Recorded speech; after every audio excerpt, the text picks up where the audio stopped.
Good evening, everybody. This is a board meeting from February 10th. We'll start with the Pledge of Allegiance. I pledge allegiance to the flag of the United States of America and to the republic for which it stands, one nation, under God, indivisible, with liberty and justice for all.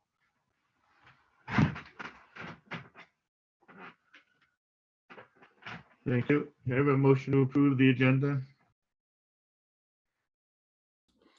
Raise a second. I'll second. Any comments? All in favor, please say aye. Raise your hand. Aye. Aye. Aye. Next item is public comment. There's currently no one called in. Thank you. Next is our reporters from Coggins. Whoever wants to start. All right, hi. Thank you so much for having us again. I'm Noelle, here with Jaden and Katie.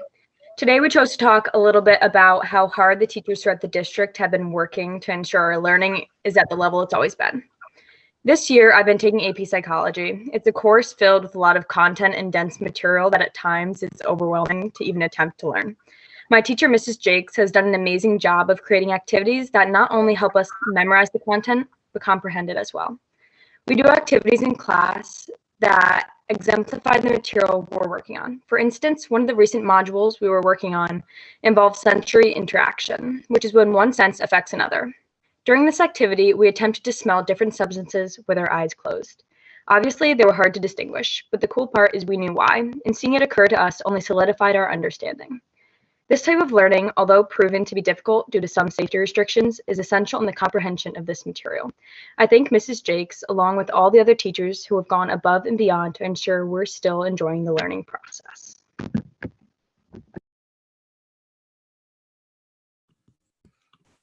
Good evening. My name is Jaden Astle. Thank you for having us again. I decided that I wanted to use this time to acknowledge the work of our math teachers here at Coggins. I'm currently taking two math courses, AP Statistics taught by Mrs. Kavanaugh and AP Calculus taught by Mrs. Igmont.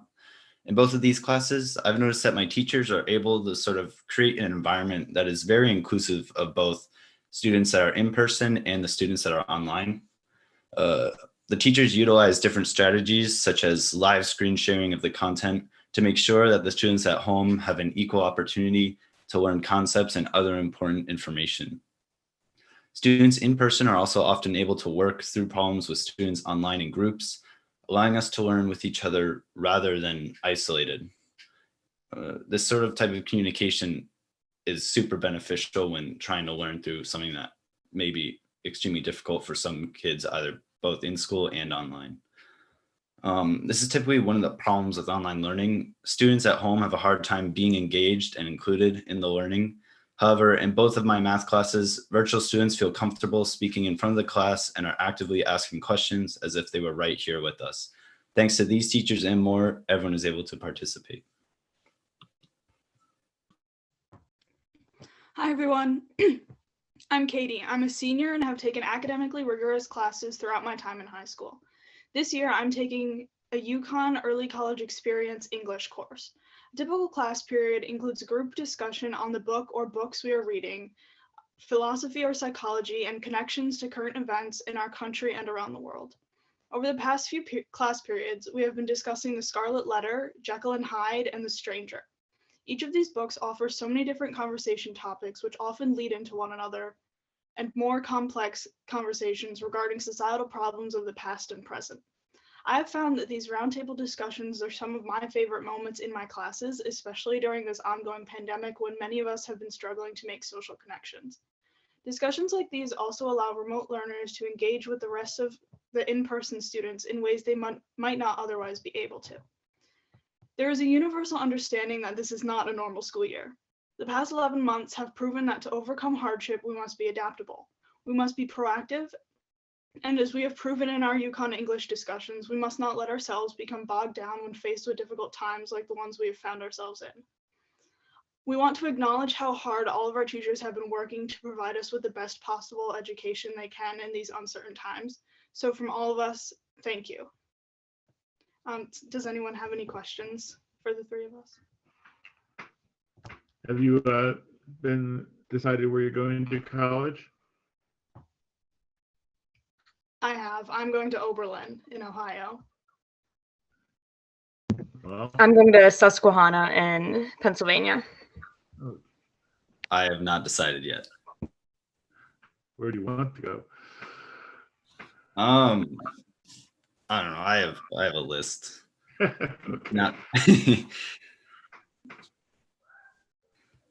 Any other comments for anybody? Any questions? Thank you so much. It's I think for the teachers, they'd be really thankful for your presentation and understanding that you understand how hard it is for them as well as for you.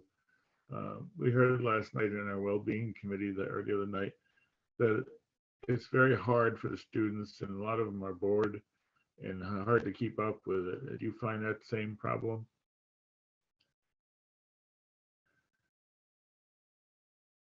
You can, your teachers aren't here, just your administrators. No. I've Thank noticed you that very the most much. difficult thing is keeping in touch with my friends who are online. I have a bunch of friends who, especially at the beginning of the year, didn't really feel comfortable coming to school. And I didn't talk to them very much until we started opening up discussions like we've done in the English classes, which it's been so great to be able to talk to everyone again. Thanks, Katie. There's no other questions. Thank you guys, and good luck for the rest of the year, and congratulations on getting accepted to college. Hopefully college will start on a normal basis next year. Thank The next you. item on the agenda is approval of the minutes from our January 13th board meeting. Do I have a motion? So moved. Second. Any comments? All in favor, please say aye. Aye. Aye. Aye. Aye. Thank you. The next board meeting is February 24th at 7 p.m. and there'll be every 2 weeks after that until the budget is done. Next item is COVID-19 response update. And Doug? Thank you, Bob, members of the board, staff, and members of the public that may be joining us. I think, you know, I didn't know what Noel and Jaden and Katie were going to say, but my first comment, as I've shared with you a couple times since I've arrived, is that I just continue to be impressed with our commitment to in-person learning and also doing in-person and remote learning kind of concurrently. In spite of all the challenges. And so, you know, we're also learning more about COVID variants, as you all have heard about, and how they may impact our operations. But there is positive news from our local health districts, and you all may already know this, but I think it's important to share that in our local health district, our case counts declined in January for the third consecutive month.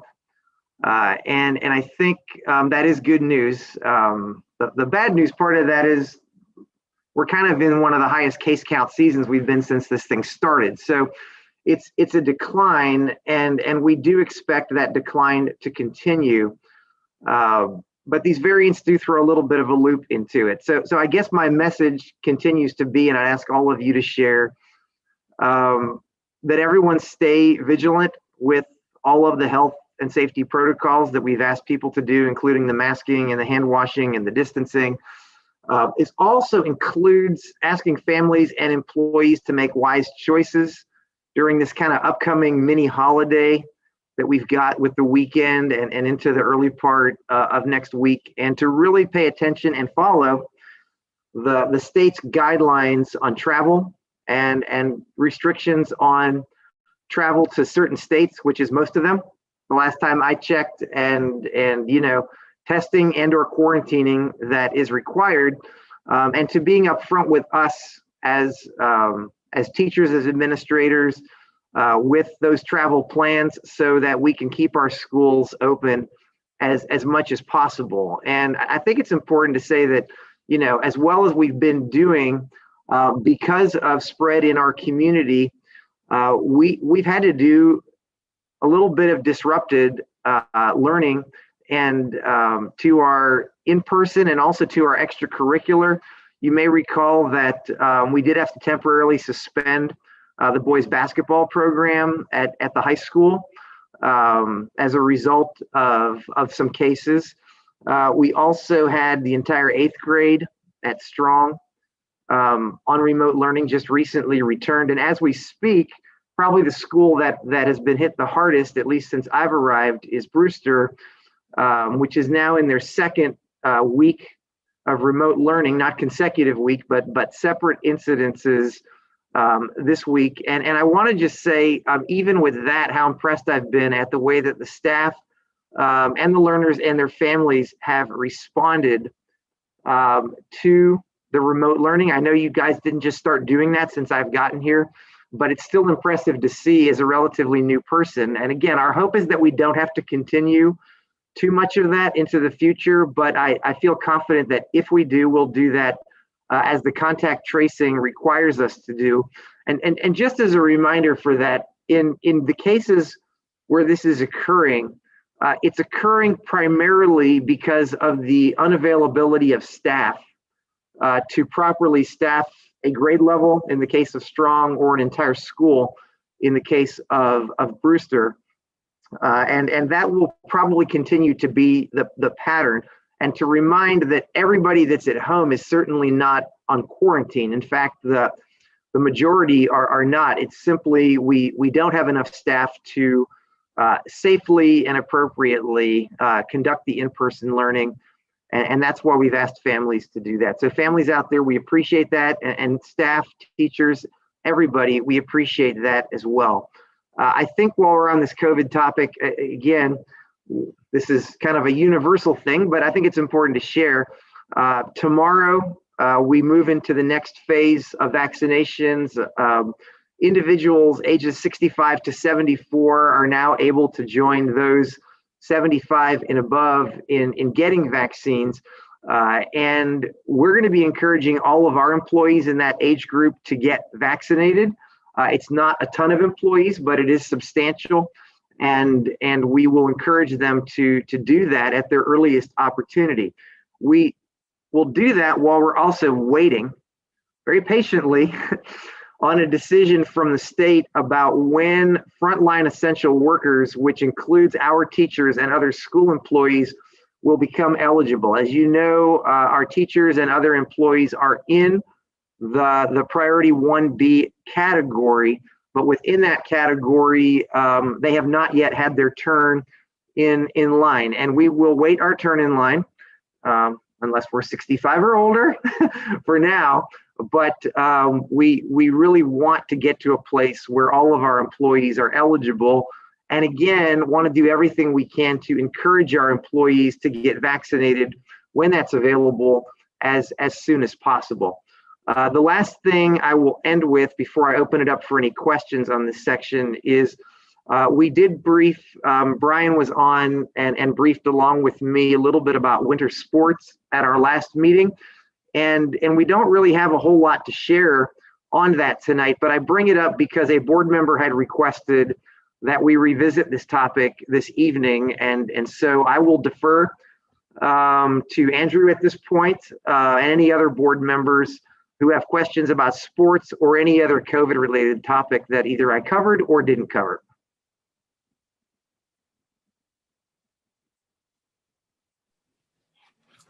Doug, thanks for that update. No, I mean, I guess my only question was around the sports and the level of contact and kind of everything else. I think we kind of got burned the first time around with the sports because we had a lot of discussion for a month or two on various, levels of activity, and ultimately, the state made a particular decision that, and so we just kind of went with it. And so I was holding back, I guess, initially about any further discussion, with recognition that that process had happened in the past. I still don't know how. I still have misgivings, I'll say, about having sports that have a degree of contact or very close contact between students. And for the sports activity itself, I think also for the social structure around it, I think there's more and more evidence to suggest that it's actually a large component of it is the social component of getting students and athletes to and from a particular sporting event that may be contributing to spread. And I just hope that we continue to look at processes that mitigate those types of exposure events, both for our students and our athletes, and also for the community as well. And that's the only reason I kind of wanted to just bring it back up tonight. Thank you.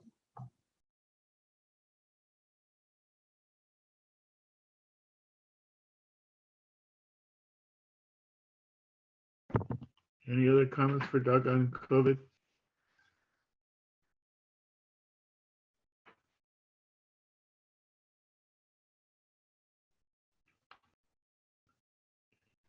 If not, we'll move on to the next section is committee reports. The first one is policy committee.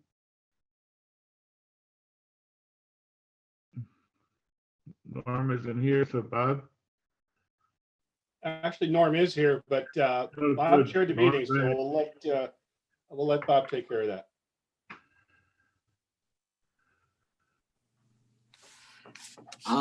Norm, I don't have my notes from the meeting. I apologize. Usually I do. If we can come back, I'll see if I can zip through mine. Thank you. Well, the first item is the vote to approve the policy regarding retention of electronic record and information. We had an attorney talk to the committee about it a week or so ago, and that's the policy that we had up before. All it needs is another vote. Victor had raised a lot of questions, and I think they were mostly answered, right? They were answered, and I am happy to move approval of the policy regarding retention of electronic records and information. Is there a second? I'll second. Is there any other discussion on that? If not, all in favor, please say aye. Aye. Aye. Aye.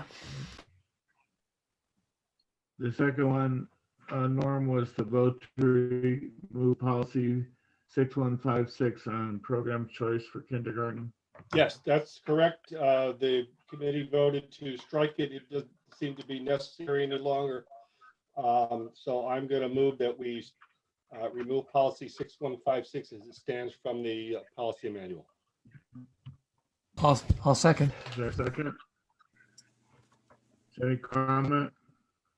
The only question I have is, and I wasn't at the meeting, was whether there was any discussion around if that had any implications for choosing the school, not program anymore, but just the school that you go to, or if we needed, or if that procedure is still going to be the same procedure as prior until we move into our new configuration. I think it was the same procedure, plus there was an extension of time that we threw it up to the superintendent.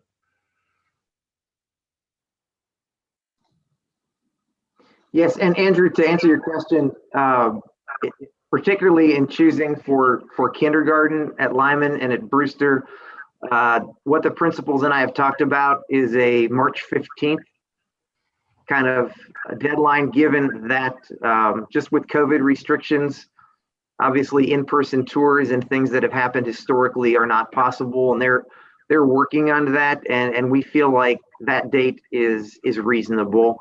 But we also agree, as we shared with the policy committee, that this is really more practice than policy at this point, and we feel like the existing practice will work as long as people have some extra time to make their decisions.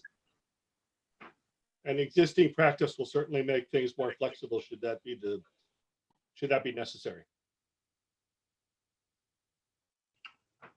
Any other comment?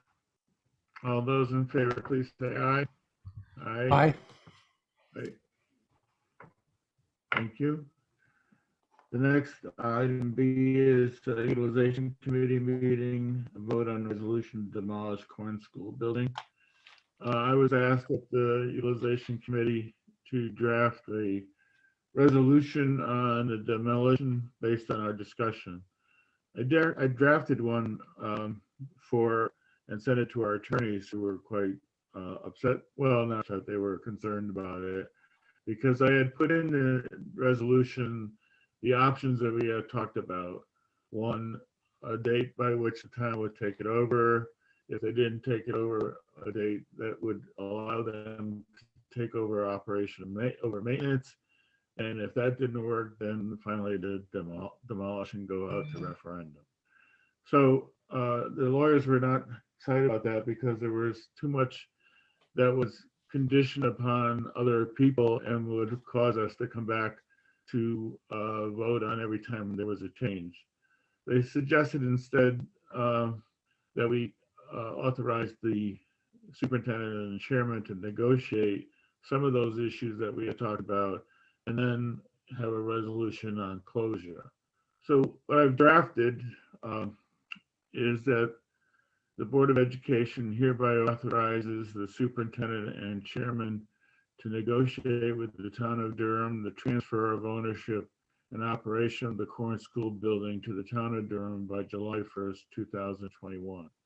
Further, if the town of Durham is unable to accept the ownership or operation of the Corn School building by July 1st, 2001, the Board of Education shall pursue the demolition of the building and financing of such demolition, which I think covered everything.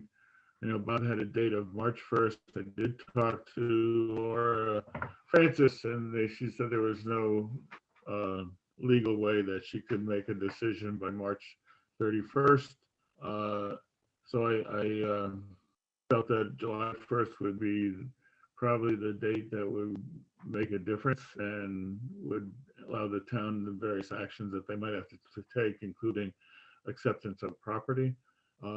And also, if we go to financing for the demolition, we wouldn't hit the financing until sometime next year at the earliest, because we wouldn't have the debt service hit this year's budget. It would be the following year. So anyway, that's where I am. I can read it again if anybody has other comments. Again, I'll read it again. I'm sorry I didn't get it set out in time. I just kind of wrapped it up later today. The Board of Education hereby authorizes the superintendent and chairman to negotiate with the town of Durham the transfer of ownership and or operation of the Corn School building to the town of Durham by July 1st, 2021. Further, if the town of Durham is unable to accept the ownership or operation of Corn School building by July 1st, 2021, the Board of Education shall pursue the demolition of the building and financing of such demolition.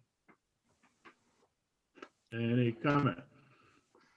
I think you'd want a motion, a second, and then discussion. So I'll move it.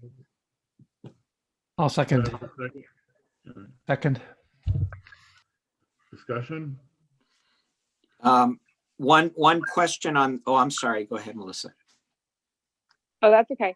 I guess I understand why we had to extend the date, probably because this might have to go to referendum. Is that why? For the town? Yeah, that she wouldn't legally be able to accept ownership without going to a referendum. The only concern that I have, and it's not necessarily a concern for the board, it's probably more of a concern for the town of Durham, is that, and Kim, correct me if I'm wrong, that because the boilers aren't working, didn't Jimmy say that once it starts to get warm, that it's gonna get moldy in there? Like quick? The chillers are working, so that would be okay.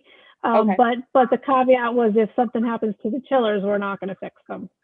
Okay. We All right. did recently in my report, and this is probably a good time to say it, we recently had to take a panel from Cord on the building automation system to put into another school.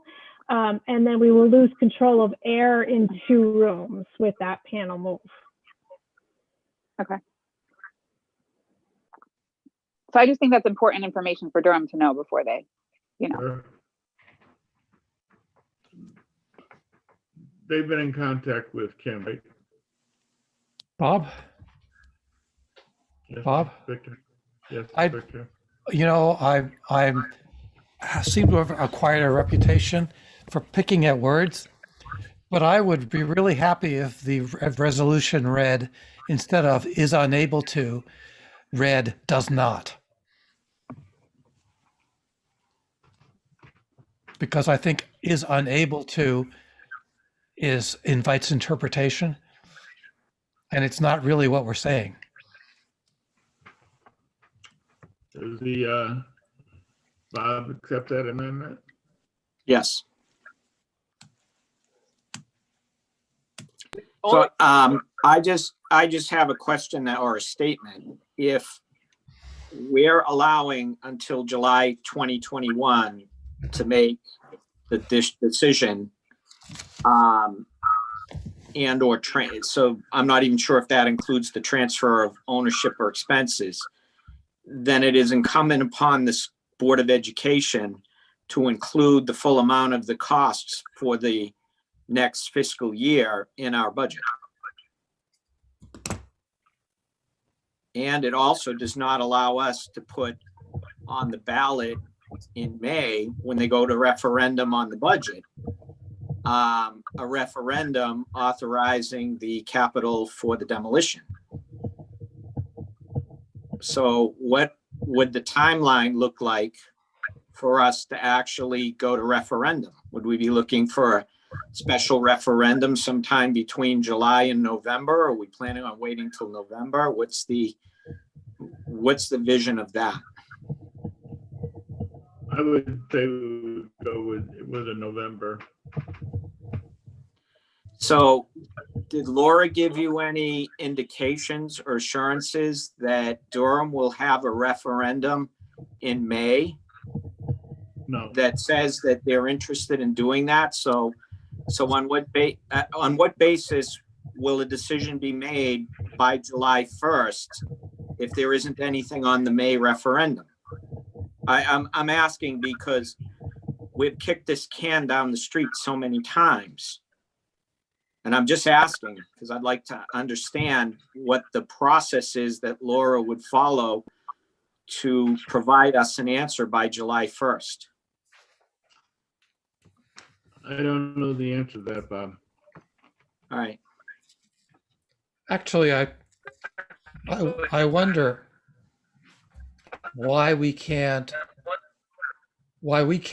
put a bond out for a referendum to tear down the school. Why we can't put a bond out for a referendum to tear down the school. I would agree with both Victor and Bob. I think we've pushed this way too long. I think I was hoping tonight that we were making a vote to move forward with demolition tonight. With the caveat that if the town wants to pick up the tab, the town can reach out to us and they can pick up the tab. But honestly, I haven't seen anything in their finance meetings, in the Board of Selectmen meetings, or anything else that shows any indication that they are moving that way. This pushes it down for another year. It's expenses that we have to take on as the Board of Education. And I agree with Bobby Martino, like these are things we have to incorporate into the budget, and it's one less teachers, one less something within the budget process if we keep the budget the same. My general inclination is just an up or down vote to say we're gonna we're moving forward with demolishing, and we're going to put on the May referendum for bonding to do that demolition. I'd like that.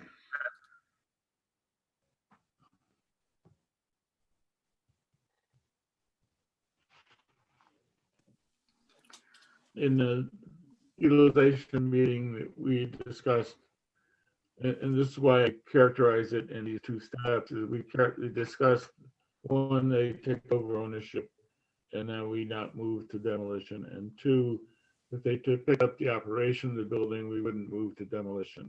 And those were the discussions we had, which is why I crafted this resolution in that manner. And so I was trying to capture the concepts of the minutes of the utilization meeting, which, set up those conditions. I think if you want to just say we're just going to tear it down, then it's not really what was said at the last utilization meeting, which No, was really focused on. Bob, Go ahead. I think what was said, and I think the way it was framed, which is why the March 31st date was there, is that we needed assurances that the town was planning on moving forward with absorbing the costs, so that those costs would not be in our budget. And by doing that, that was the March 31st. So it was essentially, let us know by March 31st so that we can have on the May referendum, we will move forward with demolition referendum item if we don't have assurances the town is taking over the expenses for next year. That's I don't know, Kim, the rough numbers for operating the school is what? It's under 100,000, but it's above 50, right? Yeah, it's around high 70s to 80s with the whole district level insurance and all that kind of stuff added in. So we're going to be entering a period where we're going to be discussing a budget, and we're going to get pressures to reduce the budget on the school. And there's $80,000 that, we're going to have to encumber one way or another, whether we bond to demolish or whatever, but on a go forward basis. And it's a net. And that's why it's like, we've been kicking it. I mean, it's been over 5 years that this has been studied in Durham. They've already had one referendum where they said no. I'm not sure what the process will be to get approval by July 1st. So, I mean, if they're not intending to put it in this coming year's budget and send it to their referendum in May, then I don't know how they're going to make a decision in July that will be any different than they don't have the funding to do it. And then it's another year, and then it's another year of study. And then, okay, for the next year, we'll do the same thing. I'm just, it just seems to be getting kicked down the road a number of times.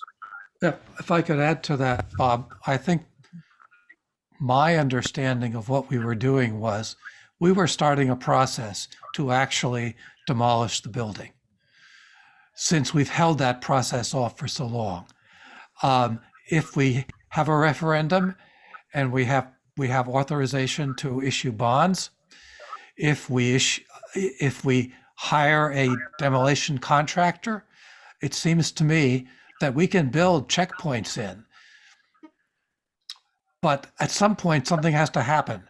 Something has to happen. And by saying, for example, that we have a bond issue and we have a contract to demolish on a certain date, we're giving a real deadline to the town instead of a false deadline. It's a little bit like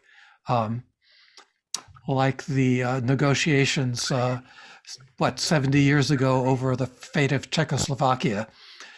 At some point, somebody has to do something.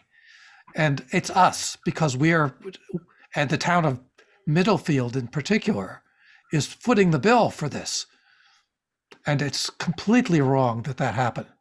So my hope was, and if it sounded wishy-washy, I'm sorry if I didn't help to clarify it. My hope was that we would start a process which might be canceled if something happens, and if nothing happens, it will go forward. And I think it's quite reasonable to put this bond referendum on the in May or this spring sometime. If the town, in fact, by July 1st, wants to raise its hand and say, stop, we just want to make sure that we haven't dug a hole that we can't get out of.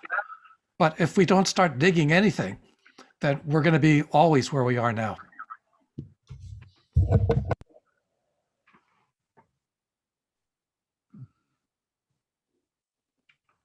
As I said, I was reflecting the language of the minutes of the utilization committee and all the conditions that were put in that discussion. So you were welcome to change this motion, or we can vote it down and we can have another one.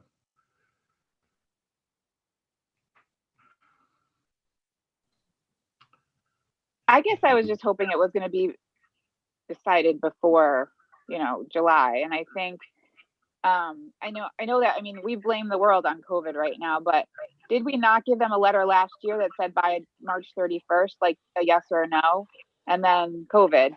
But the world is still running right now, like people are still at work. We're still having school. We're still running the Board of Ed. So in my opinion, they've had now, almost a year to make that decision past when they were supposed to make it. And I'm just not seeing a whole bunch of movement on there. I mean, yeah, I think Kim's getting emails from people and you hear rumblings here or there, but I'd hate to see it pushed off anymore, personally. So, Bob, I don't want to revise the motion because I can't see it. That's a problem. I just can't work without actually seeing writing. Can you read it one more time, please, Bob? What I've drafted is the Board of Education hereby authorizes the superintendent and chairman to negotiate with the town of Durham the transfer of ownership or operation of the Corn School building to the town of Durham by July 2021. Further, that if the town of Durham does not accept the ownership or operation of the Corn School building by July 1st, the Board of Education shall pursue the demolition of the building and financing of such demolition. You can eliminate the first sentence and just say the town of Durham does not accept ownership by a certain date. Bob, how about instead of notify of its intent to, and go back to the March 31st date? Leave it as it is and just say March 31st. Use March 31st in the first reference of the date, Okay. the July date, Yeah. and then negotiate its and notified of its intent to take ownership.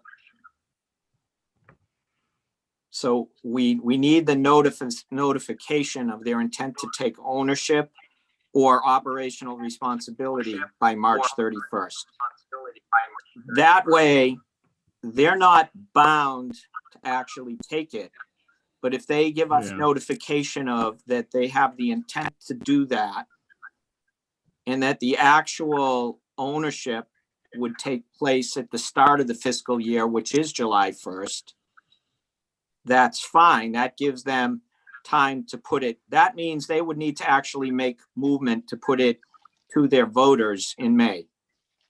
And between now and they're going to be finishing their budget by the end of this month, halfway through next month. That gives them time to put it in their budget and it'll be part of their budget.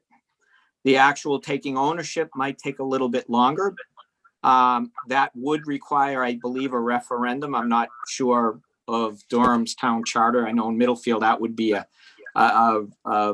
town meeting and a vote of the electors. But I think that gives them the opportunity to make movements and to, notify us of their intent. Otherwise, that then gives us, if we don't hear from them, that gives us the opportunity to move forward with a bonding referendum question for the demolition in May. Bob, yeah, I think the point is that what we should decide today is to put a motion, a bond referendum up in the spring. Now, you can say in the motion to finance demolition sometime after July 1st.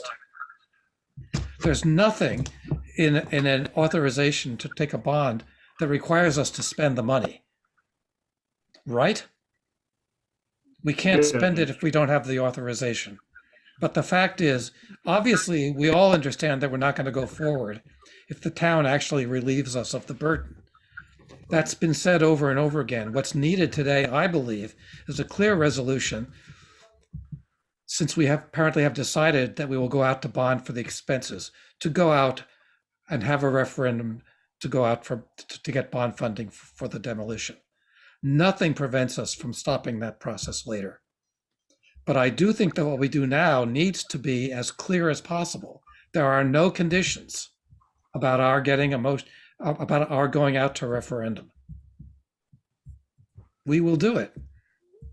And we've already figured out that the town is powerless and won't be able, actually before the referendum, to do anything about this. The question is, if we have approval, will the town move? But we need a straightforward authorization for a bond referendum. If I understand what Bob was saying, he said in the second sentence, it would say further, if the town of Durham does not notify the Board of Education of its intent to take ownership of the current school building by March 31st, the Board of Education shall pursue the demolition and building and financing of such demolition. Does that mean that we're going out for a referendum, that we have decided to go out for a referendum in the spring? Not yet. Did we decide though that we were definitely going to go out to bond? I thought Kim had given us a couple options and I didn't think that we had made any decisions on that. I think we had made the decision that yes, if Durham wasn't going to take it, we were going to move forward with demolition, but I didn't think a decision was made onto how that was going to be funded. I think you're right about that. I was asked to get a few quotes, and we did solicit 3 quotes, and somebody actually, they came to look at it, but they never responded with a quote. But we did get one that quoted us $750,000 to $1 million, depending on soil remediation. And then our quote from our architect that we had been basing, or that I had been basing this on, was at $1 million. So that just corroborated that $1 million is still a good price. And yes, there were basically 3 different options that I had presented that I could see. I could go over them again, or just quickly. One would be to bond it. One would be to break it up into 3 years in the capital reserve, because we're bound by the 1%. So we have to break it down into 3 years, but then we couldn't save for anything else. And the last one would be to budget it all in 1 year, which at $1 million is over a 2% increase in the budget just there. So you're right, Kim. And I think that obviously part of our budget process needs to be decided to decide how this is going to be funded. That should be part of our budget discussion.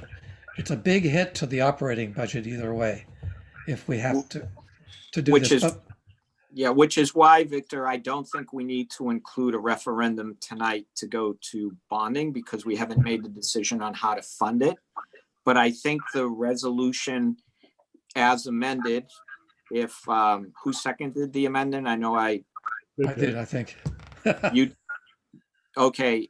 If that's acceptable, if that amendment is acceptable, then I think Bob, if you were to read it one more time, I think we might be able to call for a vote on it. Because Victor, I don't think we need to necessarily discuss exactly how we intend to do it, but I think this is pretty clear that it gives Bob the leeway to talk to Laura and to get some information back to us within a time frame that then allows us the time to determine whether we want to go with bonding with utilizing our capital fund over 3 years, or with going with a one-time budget hit, which might be.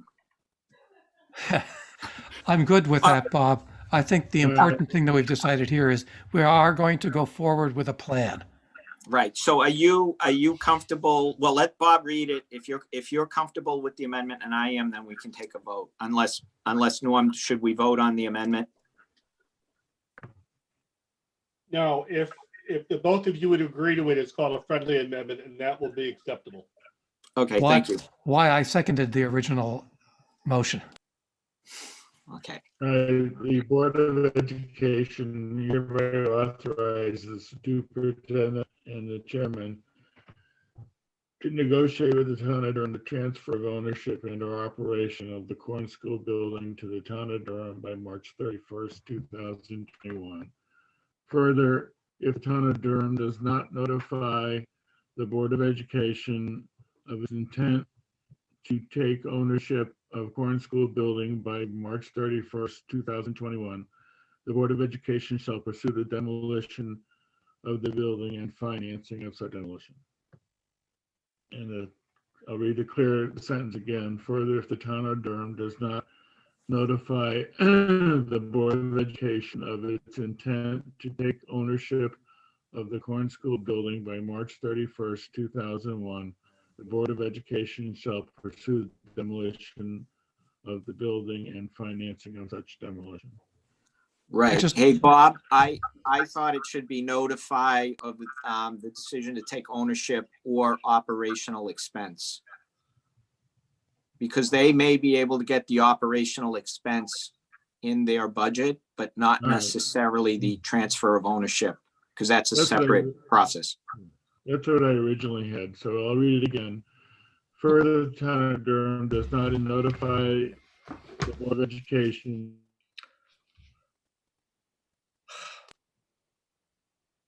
Oh, We can't hear you, Bob. can't hear you, Bob. Bob, we lost you. Bob Moore. Yes. We didn't hear you. Yeah. Why don't you take it from the top, Bob, one more time? All right. The Board of Education hereby authorizes the superintendent and chairman to negotiate with the town of Durham the transfer of ownership and or operation of the Corn School building to the town of Durham by March 31st, 2021.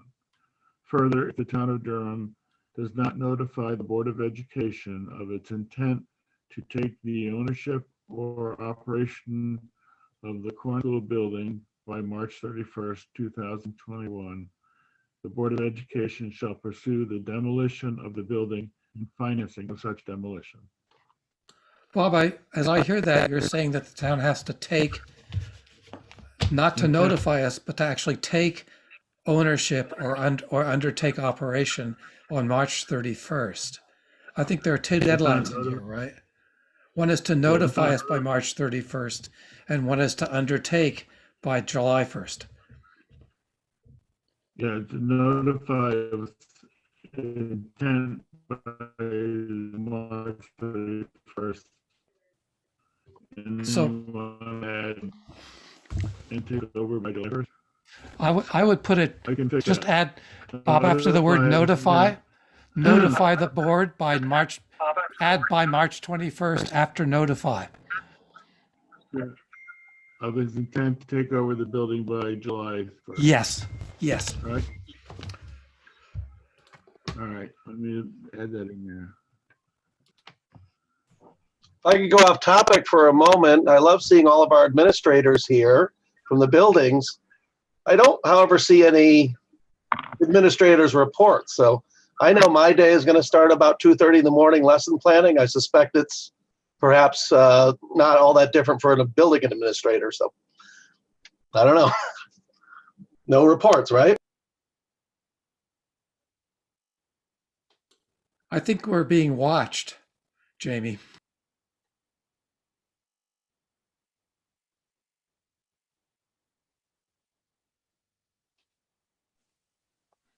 I guess I have a Oh. question about the wording of them taking financial ownership versus taking possession of the building, or whatever the wording you use.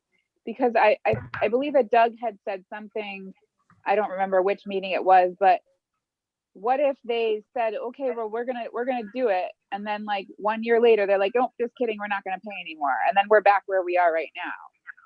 So I That the understand they deadline might was not be July. able- Busy. My intention was we decided on two deadlines. One of them Okay. was to accomplish it by July 1st. The Okay. notification deadline is March 31st. Actually getting it accomplished is July 1st. And I think that's how Bob had meant to write it. Yeah, Missy's point is well taken, though. If they agree to absorb the costs on July 1st for 1 year, what happens the next year if they decide not to? We're back where we are. But we can A, cross that bridge when we hit it, and B, Bob and Doug will be negotiating with the town. And it doesn't say, we haven't restricted them to a 1 year, 3 year, or 5 year agreement. We'll let them work with the town to come up with what's mutually acceptable to both the town and the Board of Education.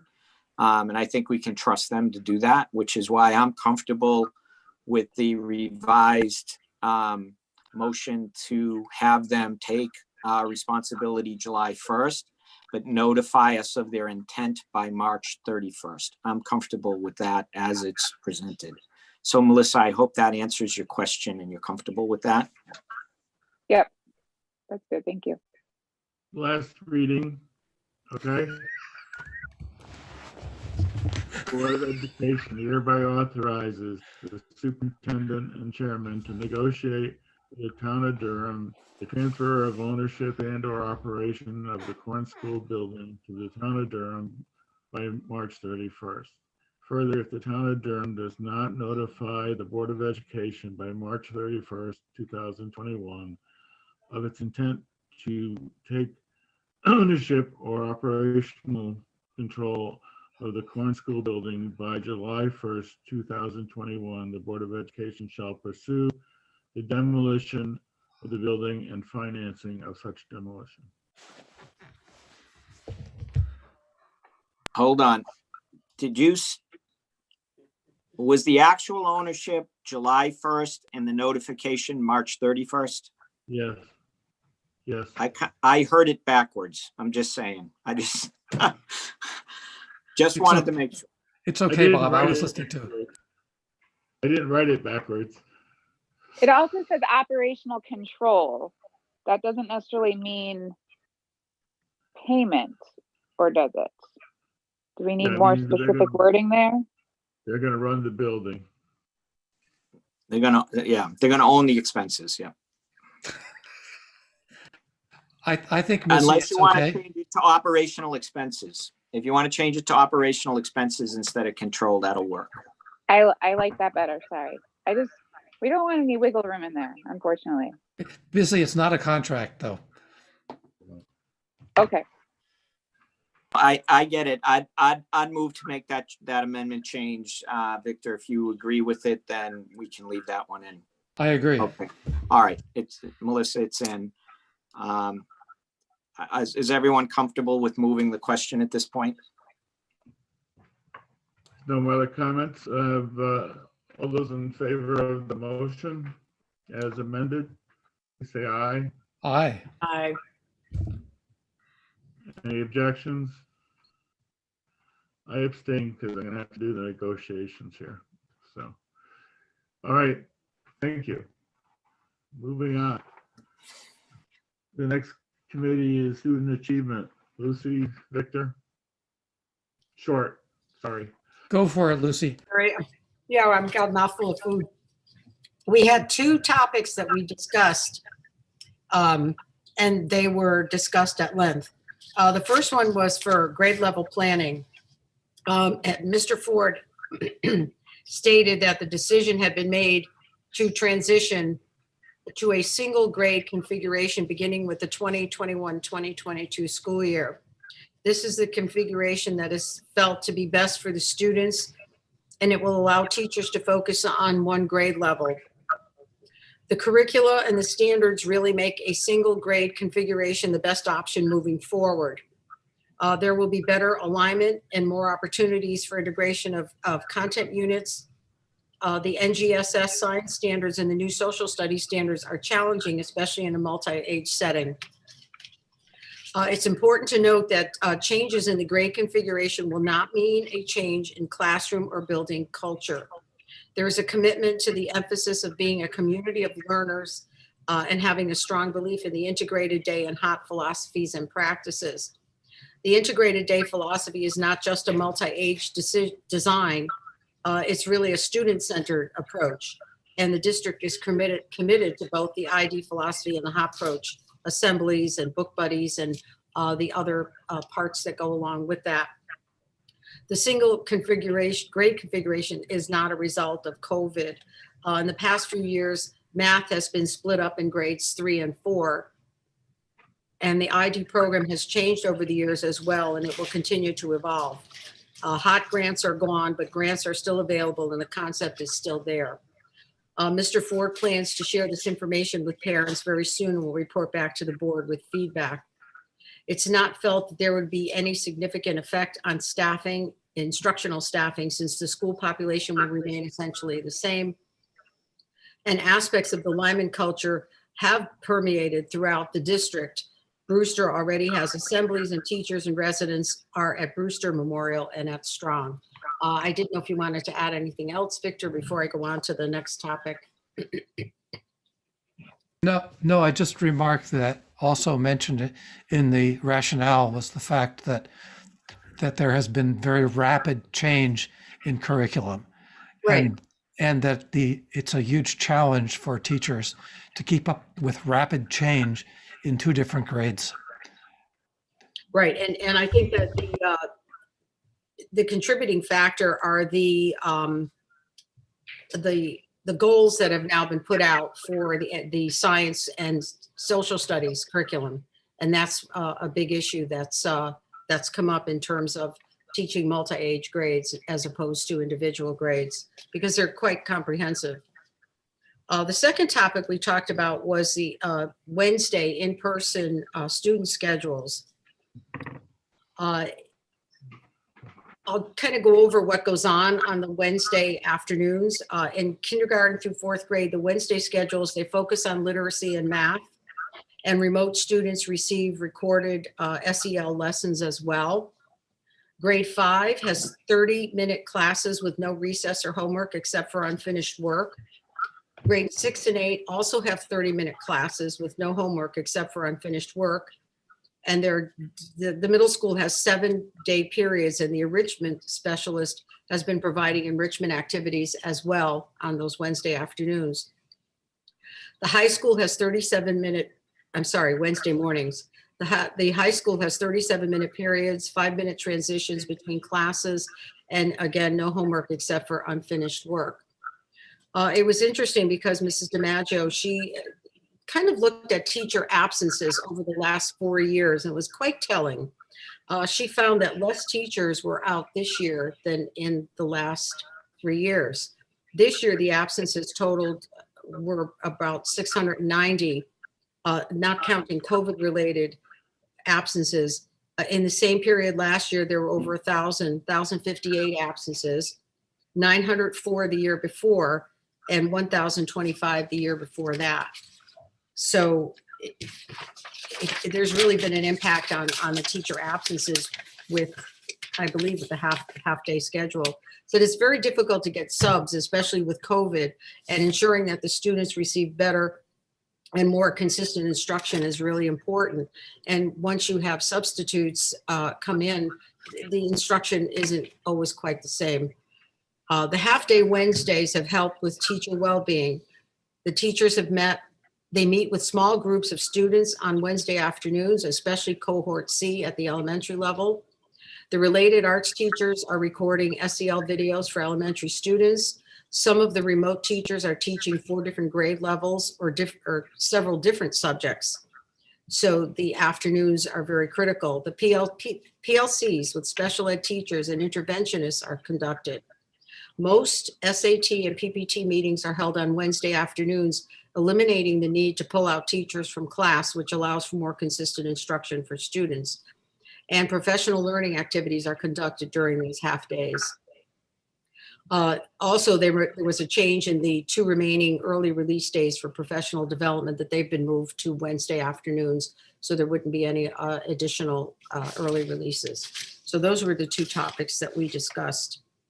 I don't know if you wanted to add anything more.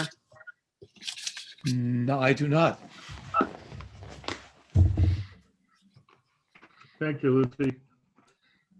Next item is well-being. Maura, do you want to talk? Sure. I'll try to make it short. I'm going to pinpoint. We had a really long conversation in our meeting, so I'll try to pinpoint some of the most important ones for the time's sake. Our committee is really growing. We've actually have a pastor on our committee now, and also several members in the community that have worked with the equity conversation within the community. So it has been really beneficial having those people on and guiding us with discussion. The other day, we also had several parents who are joining us and students. And it was interesting because a lot of the parents were sharing with us some of their experiences that they've witnessed or has happened to their children. And it was a very open conversation. It lasted for about probably a good 40 minutes of just everybody really brainstorming together. Through the discussion, we decided as a committee that the first and foremost top priority is for us to get the policy implemented. So we are in the process, and we will be presenting that to the full board. Using the terminology, we were working on ways to provide opportunities for diversity, equity, and inclusion. The staff that were a part of our meeting, they shared that they really are lacking and would really like to have more professional development on this, not just once or twice, but really an ongoing throughout the school year conversation, so that it's not just something that is discussed once or twice and then they drop it and they're left on their own to really have to work with this. The students that were part of our committee, they felt that homework, and really mostly they talked about just kind of the redundancy of the days, which was not a surprise for any of us, but they kind of felt that, it was really boring. They're looking for ways, especially the high school kids were looking for ways to possibly make more exciting events. One of the parents had mentioned maybe something about organizing a scavenger hunt for them. Just anything, because they know it's really hitting them that they are losing out and missing out, especially the older junior, senior kids are really missing out on a lot of activities and a lot of special events that would have happened this year. And really the parents and the staff that were with us, mostly the parents, really expressed that they were so happy to have this committee as an outlet to really share their thoughts and ideas, and really felt that they were being listened to. And that's pretty much where we left off. We're now just focusing on the wording of the policy and moving on with individual groups from there. Anyone who else was there that wanted to add a little bit more? Just on the policy, I'll send that out to the other board members. We're waiting for comments back from the committee, and then we will forward it to the policy committee for their review and adoption for the full board after that. So we will send that out and make any comments and stuff. So we either have a well-being committee, which will wrap it up, or we'll actually do it through if I don't have very many comments, we'll do it through the policy committee. Yeah, thank you, Bob. I was going to add that note. Also on the prior minutes that Lucy had mentioned, I understand that the teacher absences are lower, but I'd be careful to ascribe them to one particular thing, like the half days on Wednesdays. One thing we also know is that with all of the hand washing and mask wearing, cases of influenza are significantly down this year.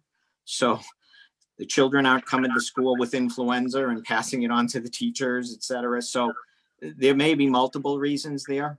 Just wanted to be sure people were aware of that. I would like to give a shout out also to the teachers. I think Corey mentioned that she saw this as evidence that the teachers know it's tough to get, if not impossible to get subs. And they are more committed to coming to school because they don't want to leave their kids without a teacher or to ruin the days of the already impossible days of their colleagues. Is that fair, Corey? Thank you, Victor. That's absolutely correct. I would say that is fair. And I think there are several variables, Bob, to your point. And that is one of them. It is impossible to get subs. And I think the teachers have been extremely conscientious in wanting to come in and support their colleagues, but also be there for their students. Thank you, Corey. And next is ERC. Christine. So we just had ERC before this meeting. There were just two topics. The first was the budget process / timeline. And we really just very briefly went through the outline of the next couple meetings. It will likely follow the similar format, maybe with some tweaks that we've done in prior years where we take different categories from the budget and review them at the upcoming meetings. I think I didn't write down the dates, but I think it was April 7th, Bob, was the public hearing. Yeah. So, but obviously that will all go out and for public notice and whatnot. And then really where we spent a majority of our time was reviewing a lineman analysis that Kim put together for us, where we had a variety of different scenarios and the 10-year projected costs on those scenarios. There certainly wasn't any sort of decision made. It was kind of more brainstorming different ideas, and that would likely go back to the utilization committee shortly.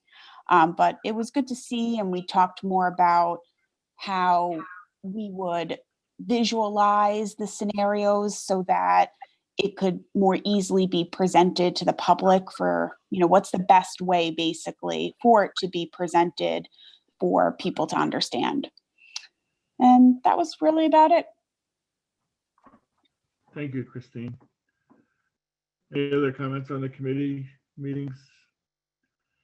If not, the next item is item 9, communications. I've had one communication from Nick Parmalee, who said don't demolish the Corn School building. The next item is superintendent's report. Doug. Thank you once again, Bob, members of the board. I've got 3 items on my list. I'm going to start with the one that I think probably has the greatest interest to you all and perhaps to our viewing audience, and that is the budget proposal. So Kim is going to go ahead, if you would, Kim, and bring up the slide deck, and she and I are going to do this together. She's going to control the slides because she's going to be saying a lot more to you than I will. And one of the reasons that is true is this is my second month, and so the timing of my hire in the budget process is challenging for us as a district. So I will say that I have tried my best to become familiar with the details of the budget, but I think it's fair to say there's no way I'm going to have the level of familiarity that I would expect to have and that you would expect me to have a year from now in the next cycle. But the reason I feel okay about that is I'm counting on all of you, along with Kim and others, to help me navigate this budget. So You know, as we're on this second slide, you know, even as the new, you can go ahead, Kim. Yeah. So even as the new guy, I think it's pretty obvious that the budget does face a major challenge in terms of its historical dependence on fund balances to offset expenses. So, you know, with a fund balance that's largely unavailable, as we've had in previous years, we've made a deliberate effort to reduce expenditures in this budget cycle in order to maintain our commitment to our learners, but also recognizing the financial pressures on our taxpayers. So, you know, in future meetings, as Christine was just mentioning, we are going to discuss kind of our rationale for different pieces of specific budget items. But for tonight's purpose, we want to start with the overall numbers, which is probably, again, the thing folks are most interested in. So Kim, if you could go to the next slide. So what you can see here are the gross and net budgets. And what I'd like to point out is that our gross budget is actually about 1%, almost 1% in this proposal lower than a year ago. But even with that decrease on the expenditure side, because of the unavailability of the fund balance as we've had in previous years, it does draw our net budget up 3.7% in rounding. And so at this point, with those numbers in mind, I'm going to turn things over to Kim with the rest of the presentation to kind of walk you through how we kind of got to this point. So Kim, take it away. Okay, thank you. I'm not on mute, right? Okay, so here we have the object details for the gross budget, the expenditures. So you'll notice that most categories did realize a decrease in order to get to the negative 0.93. The salaries account did increase by 2.3%, and that's due to contractual obligations, and as well as a different level of funding. We had funded at 95% for this current year that we're in, and funding for 96.5 for 21-22. And again, we'll go into further detail. This is sort of just a high level, you know, as we move into the budget cycle, we usually pick a couple different categories and really go into the meat and potatoes of that. Benefits did increase slightly, 1.59. Purchase services experienced a decrease. Buildings and grounds, a decrease. Operating services, a slight decrease. Supplies, a decrease. Capital did increase by 6.36. I'll touch on that now. That was because I opted to fully allocate the 1% max for the capital funding, about $370,000 to capital reserve. And you'll see in an upcoming slide how that's proportioned.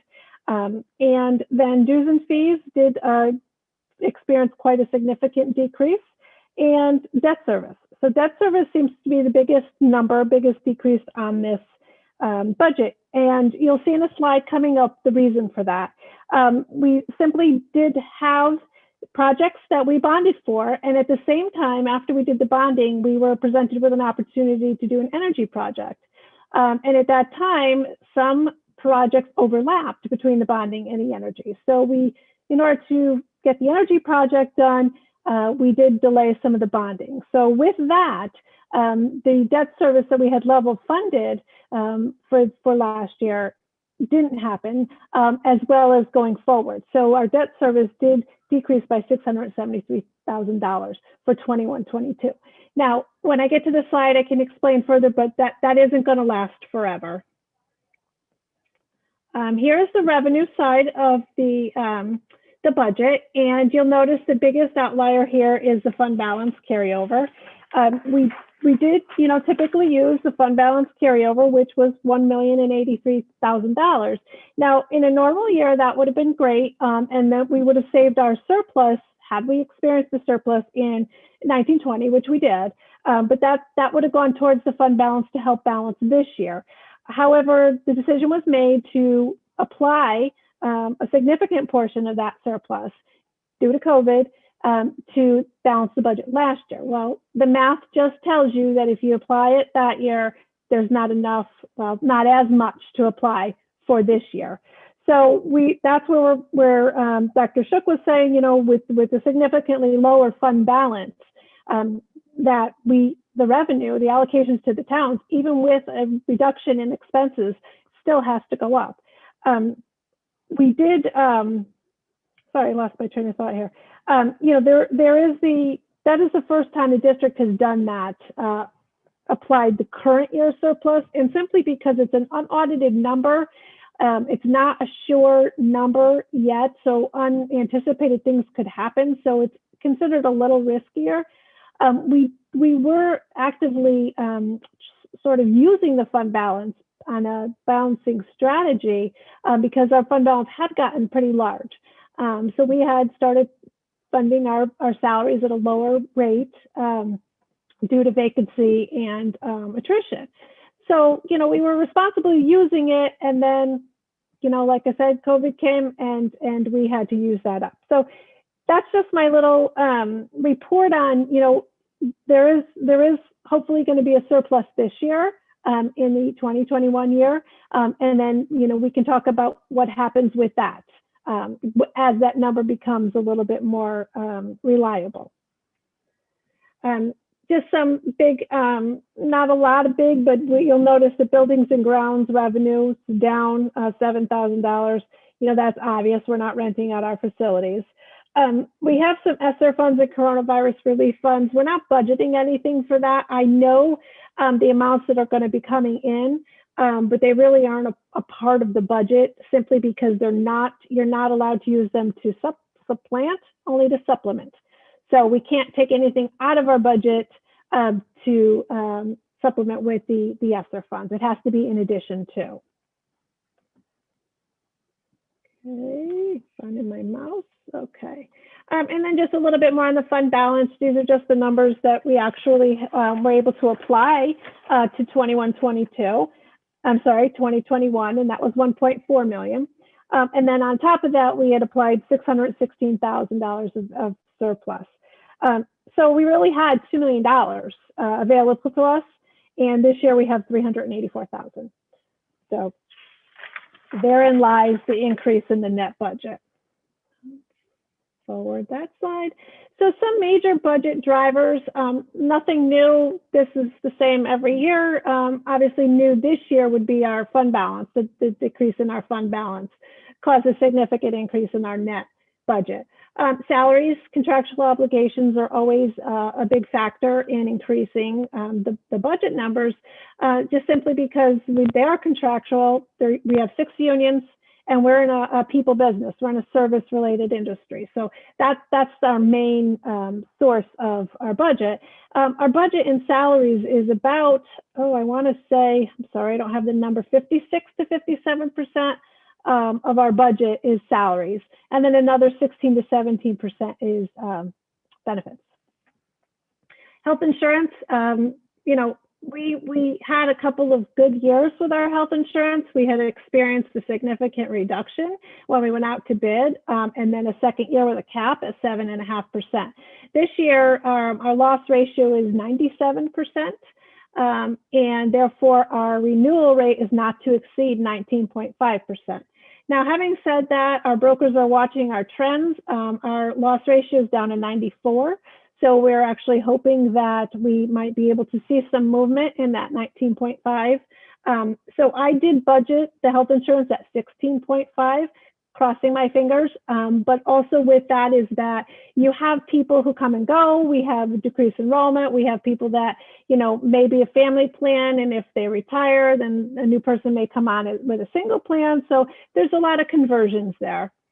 And then the last one of the increases is the district-wide capital needs. And, you know, that is the 1% cap that, you know, you've heard me over the past few years talking about, you know, we really need to put this money aside. This is also the area where I say if we do budget in capital for corn demolition, then this simply, we would not be able to budget for anything else or save for any other capital needs. So I did take the full 360 here. And, you know, that's open for, you know, boards, you kind of your vetting. But I think it's important that we do that. The big decreases, the debt service, which I discussed, and I'll have a slide in a little bit. And then another big decrease was a reduction of 3 FTEs in this year's budget. We'll go into greater detail at the next budget when we talk about salaries, staffing, and benefits, which typically is our first big topic that we go into after the overview night. Mitigation strategies, again, kind of, we do these every year. This year I budgeted salaries at 96.5% as opposed to 95. The previous year, which was a little aggressive in the use of the fund balance. So I just felt a little more comfortable at 96.5 this year. And, obviously you have turnover, you have leaves of absences, you have vacancies that go unfilled for a little bit of time. And that's where you can make up for some of the difference between the 100%. We always negotiate our contracts with our unions to, save the most for the district as possible. A lot of times in the area of health insurance and adding into some, prescription co-pays and whatnot to reduce premiums. Energy conservation projects, we are in the midst of finishing up on our big conservation project, which we've had our new LED lighting done in central office. And yeah, I don't know what the verdict is, but I love it. It makes me feel awake and alive, and I think it's a great, really addition. And we're already starting to see some savings on our electric bill because of this. So I'm happy to report that. Consortium supply and fuel purchasing, we purchase as much supplies, office supplies as we can through Crack Marketplace, and as well as belong to a consortium, Airman Associates Fuel Consortium, since before I came to the district. And then obviously grant funds. Whenever we can get grant funds, we're actively looking for grant funds and how we can use them and best offset our budget so that we can maybe offer new and exciting things, or really just use them to, in times of COVID when we got money for PPE and for an extended school day, for tutoring for children. So whenever we can get grants, we certainly do that. The capital reserve, the turf replacement is the last year of saving for that. Here's my page here. I can't see it on my screen. $109,000, and so that's our last year of saving. Then we'll have fully saved for that, and hope to replace that in the 22-23 year. We've been saving classroom furniture on a replacement cycle and unanticipated building repairs and maintenance. That's been ongoing. And then the last part, and I did sort of just back into this number to get to the 360, the sprinkler system pump house on Pickett Lane. So that has to do with the water line coming in next year. Our sprinkler system pump house can't handle the pressure that comes in, so we need to build a new pump house. And we're going to bring it above ground. It's in ground now, and the building committee and maybe utilization, I think just the building committee has heard Jimmy speak about it, that how we need to bring it above ground. So there's really a couple phases to it. Part of it is in the bonding. We save for phase 1 in the bonding, and this is really phase 2 to actually get the building above ground and to move it to the side of the driveway, and to not have it right in the middle of the lawn, which is where it would be now. Debt service here, this is just a graphic to show you where we are. It starts with 2021. I know we're in 21-22 year, but just to show you how we did drop off in this 21-22 for next year. So you'll see here we are, the blue to the top, and then we come down in this little orange is where the 6.9 bonding comes in. And because we were delayed, we had originally thought we were going to level fund this debt service year over year. And we're only going to we're doing some projects, but we're funding them with bond anticipation notes for this year. And then you'll notice the following year, 22-23, the orange goes up again. And that's where we really start with the bonding. And then it's a decline, a steady decline year over year. Our existing debt now drops off at the end of 24-25. And then the 25-26 year just starts with the 6.9 million bonding. So when I say we had a significant decrease this year in debt service, you'll notice we're going to be going up next year. Not as significant, but there will be an increase. And then just a little budget history slide here, just to look at how, you know, we compare to previous years. The year I want to point out, the 16-17 year with the largest decrease of the 2.16 was really the year that the corn savings was built in or realized, let's say. And so really the negative 0.93 really is our largest decrease, with the exception of that 16-17 year. But it's funny to notice that when you look over on the net budget, we're also experiencing our largest net budget increase. So largest decrease, largest increase. So it's really all funnels back to the availability of the fund balance.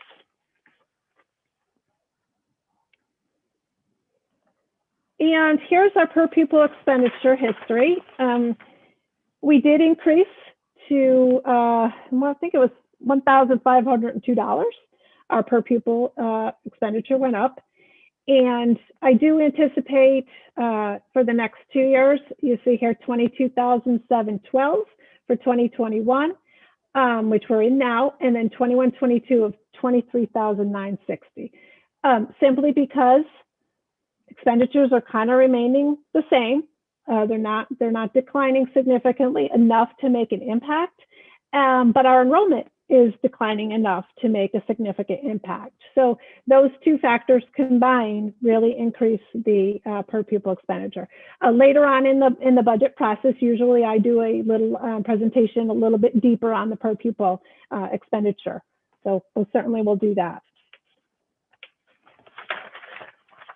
And the last slide I have is just what a town allocation would look like with the budget scenario proposed this evening. The net expenses, the population did shift a bit. In Durham's percentage went up from 66.26 to 66.74. And Middlefield saw a decrease from 33.74 to 33.26. So that leaves them with a proportion of 23 million Durham, 11 Middlefield, less ECS grants, hot off the press today from the governor's recommended budget, 3,165,000 for Durham, 1,837,000 for Middlefield, bringing down the 21-22 net cost to towns. You'll see of 20 million and 10 million. Comparing that to what the cost is for this year, 2021. Durham will see an increase of $1,013,000, and Middlefield will see an increase of $262,000.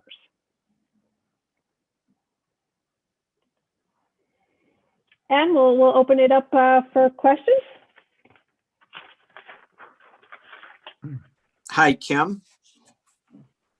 I have a couple of questions, if I might. Yeah, stop sharing. Yeah, the health insurance, you budgeted at 16.56, and right now it looks like it could be as high as 19.5. Yeah. That's included in the overall insurance that's up plus 1.93%. Is that right? Correct. Okay. What if we went to 19.5% instead of 16.5? If it did come in at 19.5, roughly what would that do to the insurance? So each point is around $30,000. So it would increase it by another $90,000. Okay. Okay, which would then be about another 0.2 or 0.3%, right? Yeah, All right. 1% is 370. So. Okay, all right. So that's good to know. On the vacancy factor, where we budgeted 95%, I know you said we're being challenged this year. Do you have an estimate if we're going to be over or under, and by how much? So I'm looking at right now about an overage of $200,000. I am hoping that does work itself out over the next few months. And what I mean by that is we've encumbered everything. So, if a staff member were to leave or went on leave and we replaced them with a long-term sub, we would have a savings. So I'm hoping that will work itself out. Okay, thank you. Does the insurance also include the $25,000 rider because Corn is now considered a vacant building? I have not budgeted for that for Quorum, the 25,000. I have not. So currently that $25,000 is not in our budget. That is correct. And that wouldn't go under the insurance and benefits. That would actually go under property insurance, which would be under the operating services line. All right, thank you. And then you said that we're estimating a $386,000 is the fund balance, current fund balance. Is that right? 386 or 384? 384. 384. And you currently are applying all 384,000 of that to the budget to end up where we're at. Okay, thank you. Because at the last meeting, I misunderstood and I thought we were holding that in reserve and not moving it forward. So I'm glad that it is being put in there. And there is still a portion of that we realized we allocated 616,000, but our surplus was, I don't have the number off the top of my head, but it was probably 750, I think. So that additional amount did go to fund balance for next year. So we do have, you say $100,000 that we can use for next year. And then typically if we had a surplus for this year, 2021, that will then be added and used for that year. If we should use any of that for this year, then that ability to balance that budget next year will be in the same position as we are this year. Yeah, I'm not currently advocating that. I just wanted to make sure I understood that. And then the last thing is on the capital reserves. What is the current capital reserve balance? I have that. Oh, the actual balance. I think we're in, I have that in the financials. I think we have about 700 to 900,000 in that account. So we have 700 to 900 in there presently. Mm-hmm. How much of that is allocated towards end of life, like emergent type replacements in the coming budget year? Nothing. That represents the track, the turf. There's a couple there's other things in there that we were saving for, but that doesn't have any chillers, boilers, anything like that. There's nothing. That stuff we handled in the bonding, some of that, but not all of that. And one thing I had a question on, in the town's budgeting process, when they have the capital non-recurring, once it's allocated to a specific item, it can't be moved mid-year, only at the next budget cycle. Is this money specifically designated and has to be spent on those items? So the restriction is it can't be spent on operating expenses. So what you put in there, you then can't move it into your operating budget. Right. But with board approval, you can change line items. So we do have an item in there, which is the baseball warning track, which we put $7,500 in prior to my arrival in the district, but then haven't funded the second half of that for various reasons. So that's still in there tagged to the warning track, but if the board would like to authorize that to go to a different line item, that is available. It just can't come back into the operating budget. Okay, so given that there's currently the 700 to 900 in there and the 360 for this year, mm-hmm. If we elected to take the nuclear option, we could 100% fund corn next year out of that. I'm not advocating that, but we could. No, because in that $700 to $900 is money. Well, I guess the answer is you could if you allocated the track money, the turf money. That's what I'm saying. That's what I mean by nuclear option. Yeah, you could do that, Put but that everything money else is on tagged. hold. Okay, I just wanted to understand if we Mhm. had that as a potential option. And then based on our earlier discussions. And then the last question on that was one thing that is not included in any of this is the fact that John Lyman, if we don't make any decisions upon John Lyman, could face a catastrophic failure of an end-of-life piece of equipment this year, coming year. In which case, if a boiler system at $1 million went down tomorrow, we could essentially allocate all of that to that if we needed to, as opposed to doing the repair and immediately going to the towns for funding. And I'm not advocating that either, but we could use that reserve for something like that.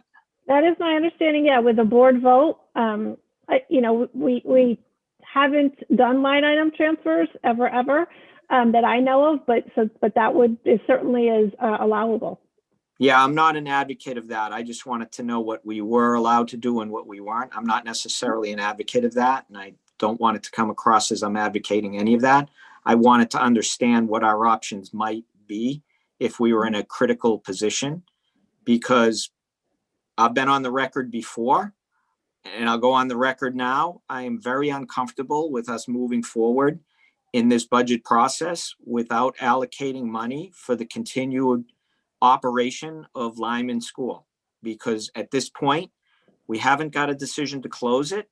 Therefore, we're obligated to keep it operating, and we need to keep it operating through the winter, because I believe in classroom instruction is much more important than remote. And if we blow a boiler in the middle of the year, the kids are all remote. I don't want to see that, or they're going into the summer. I don't want to see that either. So I just wanted to make sure that we keep that on the top of our mind. And that's I guess that's all of the questions. So thank you for what I consider to be a very thoughtful budget. This looks out of the gate to be very reasonable and very thoughtful. So thank you. Appreciate it. Bob, concerning the nuclear option, as you put it, I just had this image of you showing up at the meeting with a big red button. And we're all going to know when you show up with the big red button what you want to do with it. Well, they haven't given me the nuclear football yet, but no, I just wanted to understand what our options were given our prior discussions, Victor. Yeah, thank you for that. Thank you, Kim. So I'll share the budget book and make your copies, your hard copies tomorrow. We'll post this on the district website tomorrow, and also be sending along a Google Doc that we have done in past years, where we can put our questions and we can all see them and answer them, and then publicly read them and answer them at the next meeting. Great. Kim, on any of the grants that are coming in from the federal government, you said you can use them to offset expenses, but you can't budget them, right? Yeah, you can't use it to replace a budget item. You can only do other programs that enhance COVID and learning. Like what? I mean, like if we had to buy more PPE, I could use that. Sure. Yeah, that would be they wouldn't let you say, I'm going to fund 3 teachers that I already have on staff with the money. They would let you do 3 new one-year teachers, but not existing staff. Okay. Any other questions for Kim and Doug tonight on this budget?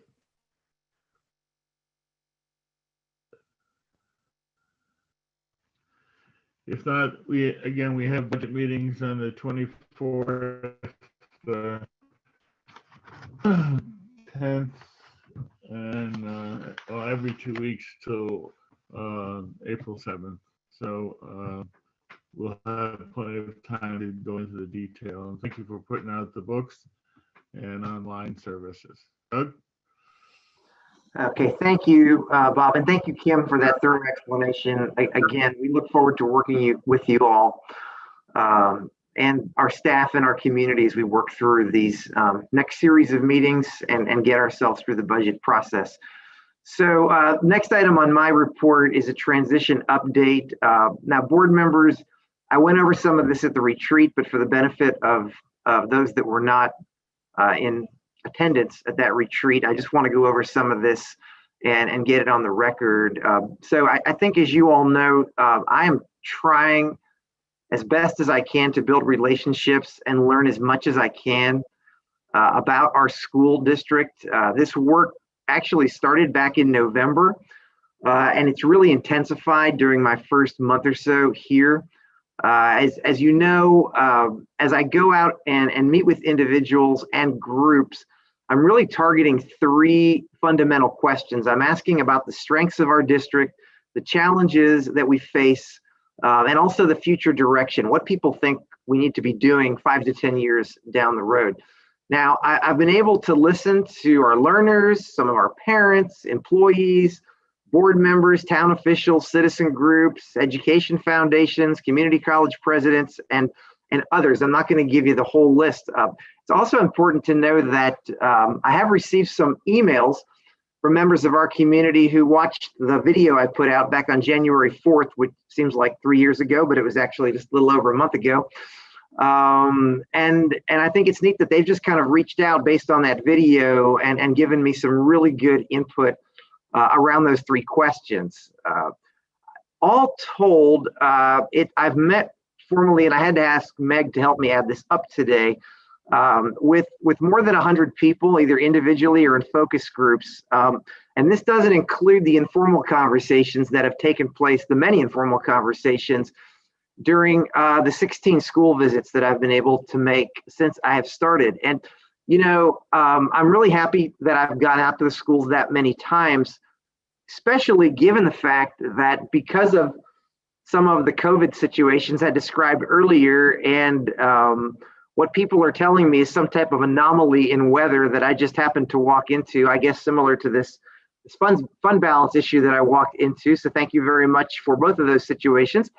But given that, getting out 16 times has been, I think, something that has been great and will continue in the future. I think it's also important to add that, including tonight, I've attended 2 regular board meetings, 1 board retreat, and 6 board committee meetings in the past month or so. And these are helping me understand kind of how our organization is governed by the 10 of you. And that's also going to be very helpful during my transition. I've gained a great deal of information since November, but the transition work is going to continue just as intensely for the next 2 to 3 months, culminating with a formal report to the board in either May or June. And I know you all had an opportunity to ask me questions about this or even make comments at the retreat, but I will pause a moment before I go to my last segment and see if there are any questions or comments from board members about my transition work. I just wanted to say that my Rebecca was very excited to meet you today in Mrs. Greco's class. So I said, did you tell him who you were? And she said, no, I didn't. No, she was a little shy, but didn't you already introduce her on one of our committee meetings? Oh, I think I might have, but she said I actually saw him today. So it's big for the kids to see the superintendent. She used to call Dr. Veronese the super. I saw the soup today, the super. Doug, I'm on project graduation committee, and we met last night virtually, and I have to tell you, a lot of the parents were really impressed with the groups that you have been forming and how you're really reaching out to so many groups at such a short time. So there was a good news I'm sure you'd like to hear. It's being noticed. Thank you.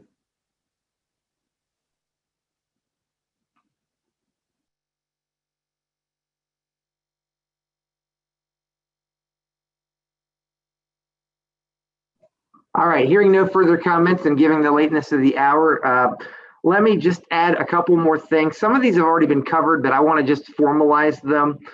In terms of our calendar, and this has all been put out through our Parent Square and other communications, we did note as we, kind of wrestled with the Wednesday afternoon decisions that a lot of that had been decided in the fall and hadn't really considered the weather that we've been experiencing. So one of the things we've made kind of a firm commitment to is if we ever have a delayed opening on a Wednesday, we will just have a normal dismissal time. Hopefully you understand the practical challenge of starting late and ending early. We're also going to do, as we've done in the previous 2 weeks, also just adjusted Wednesdays to full days where we feel like it just kind of makes sense. Like last week, we had 2 snow days on Monday and Tuesday, and it just didn't make sense to then have an early release the very next day. And appreciate everyone's flexibility in us doing that. I think Lucy mentioned earlier when she was briefing on student achievement, we've looked at the calendar and decided that Friday, March 12th and Tuesday, May 11th, which had been designated as early release professional learning days, are now going to be normal release days in the calendar, since we will have a Wednesday early release on those weeks, and the disruption that would cause not just to the school week, but also to families, and also because we're able to do more professional learning in those early releases. And then I guess the last piece, which we put out on Friday, and then we put into place this week actually, is that we're at the place now with our calendar where we feel like the snow days are behind us. Our kids have enjoyed those, our teachers have enjoyed those, but we feel like the responsible thing to do moving forward, since we can, is to say in lieu of snow days, we are going to do remote learning days. And I was out in one school today, and the feedback I received was that it went very well.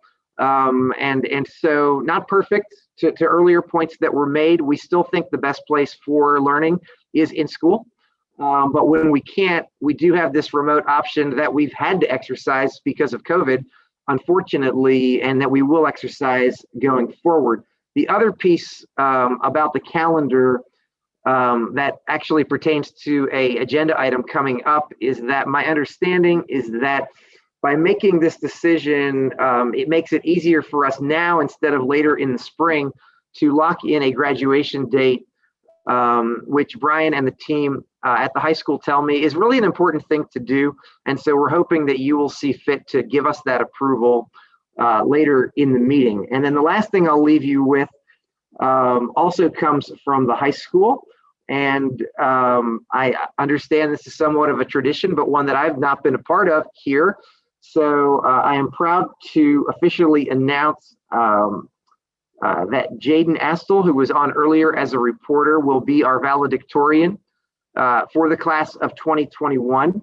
And Ria Patel will be the salutatorian for the class of 2021.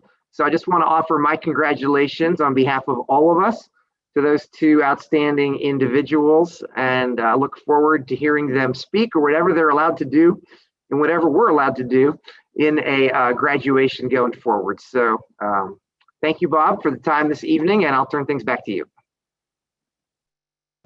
Thank you, Doug, and congratulations, Jaden and Rita. What a great job. The next item is Director of Finance report. Kim? Yes, thank you, Bob. Yes, I have some information. Just wanted to go over the MTA financials quick. We're at 35% expended. 46% of our revenue has been received to date. General fund, we are at 56% expended, and 61% of our revenue has been received. Looking back to last year,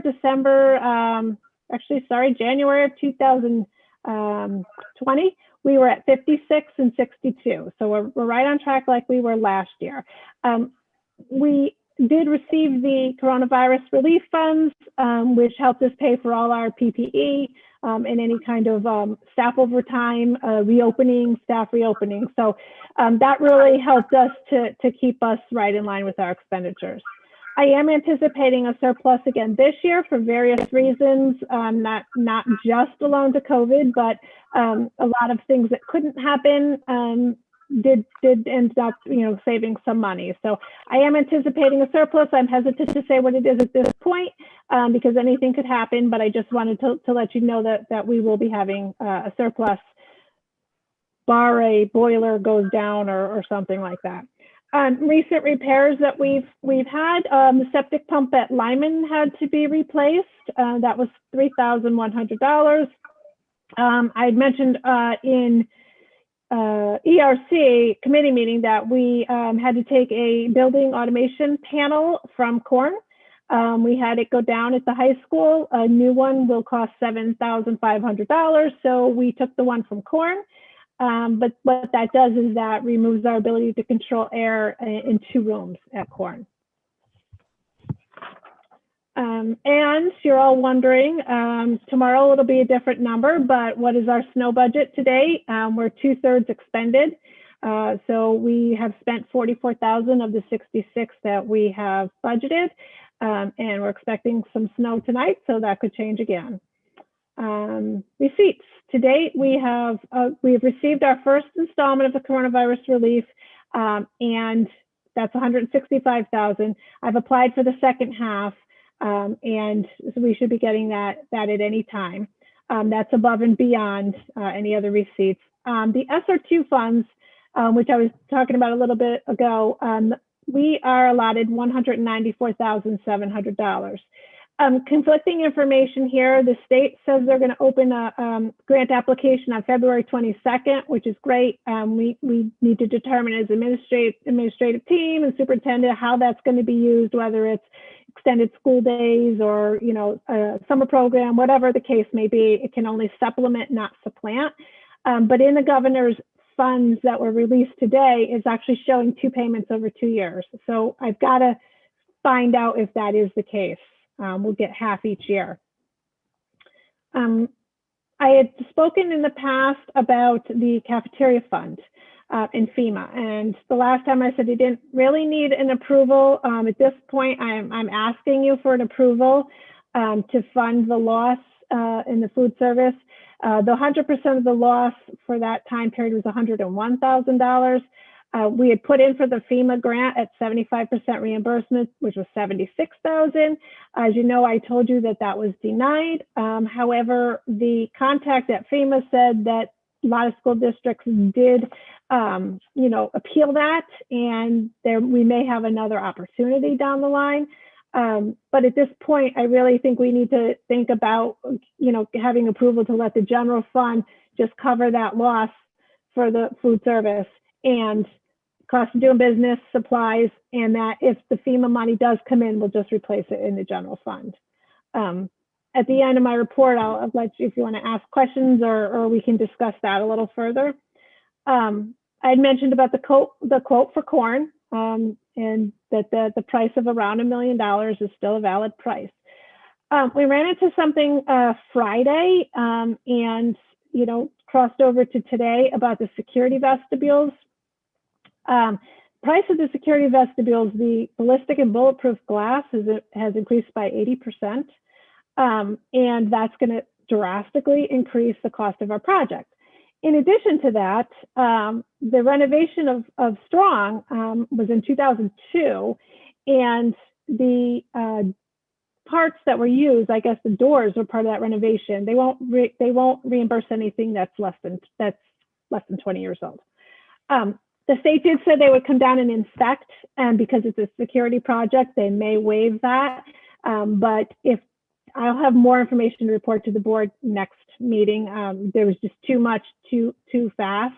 But we'd have to look at maybe potentially authorizing more money to do the vestibules, which at that point I'd need to pull the current grant and apply for a new one with a new rate, or not go forward with the project. So I'll have specific numbers so that we can form an opinion around that.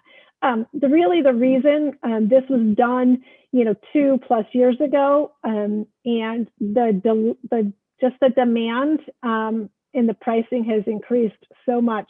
We had originally put the application through the priority list, which is how the state had told us to apply it.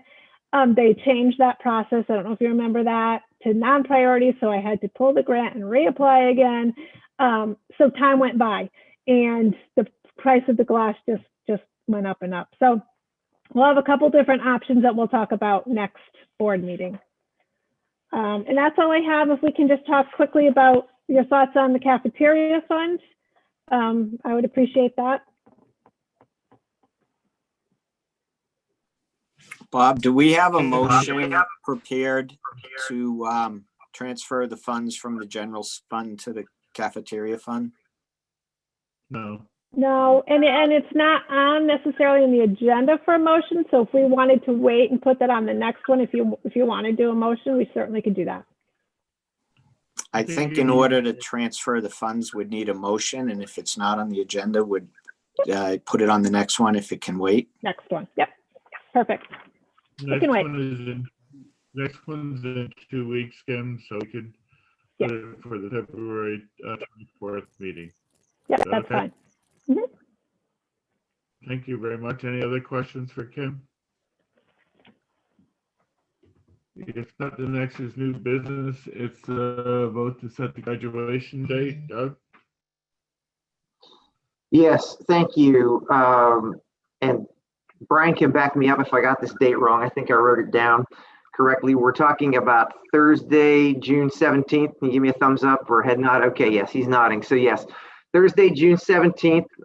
Again, I have to admit, this is like everything else so new to me. I'm used to a graduation date being fixed and it never moving, but I understand why it's different here, and also why the board needs to approve it. So we would ask for your approval on that this evening. Can somebody make a motion to set the date for June 17th, 2021? I'll make a motion to set the graduation date for June 17th, 2021. Second. Comments? Discussion? All those in favor, please say aye. Aye. Thank you very much. And now at least the project graduation will have their date as well. The next item is public comment. Do we have any public comment? Yep, we have one person raising their hand currently. Last four digits are 0394. Please dial *6 to unmute yourself.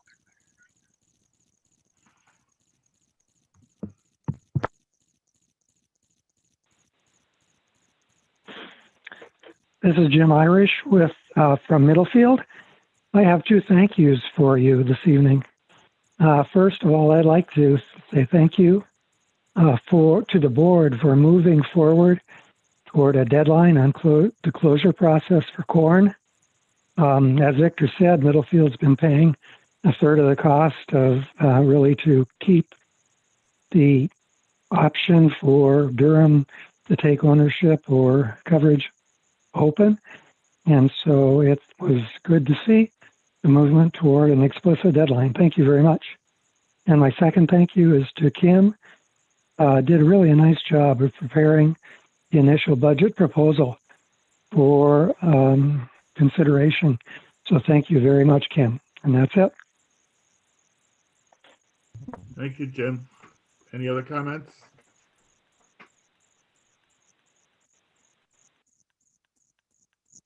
We have one other caller. If you wish to speak, please dial *9 to raise your hand.